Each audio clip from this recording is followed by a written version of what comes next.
We also launched, in addition to our individual projects, NV REIT over the last several weeks.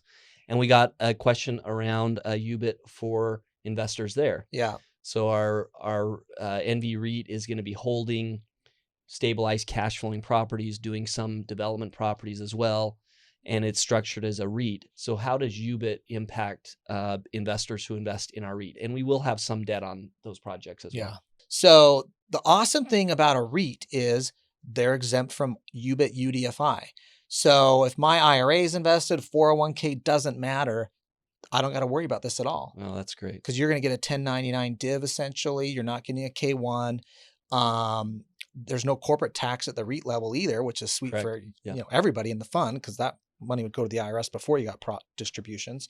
So so it's cool. There's basically no tax. I mean, it's the REIT industry has many, I feel like I've been a little political today, but it's all about,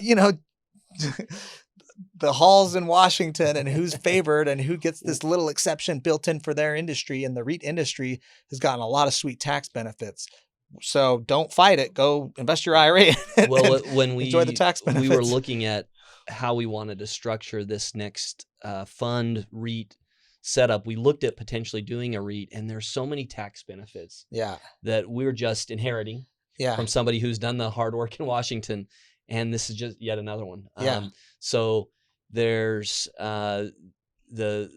great news there. You don't have to, you won't get impacted on UBIT in the REIT at all when you use retirement accounts.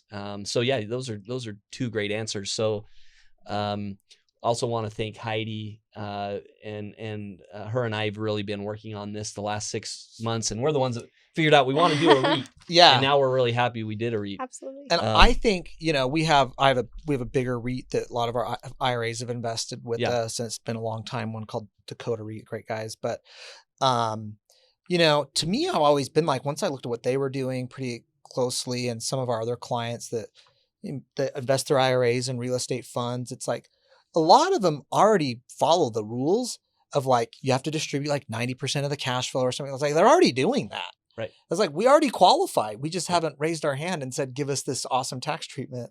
Yeah. Right. That's right. And so, so I think it's a smart move on your guys' part. And for our IRA investors or anyone self-directing their IRA, it just makes it almost as brainless as like, picking a stock or a mutual fund now. Now you're back on easy straight. All this tax stuff, UBIT, UDFI, forget it. Don't worry. That's great news.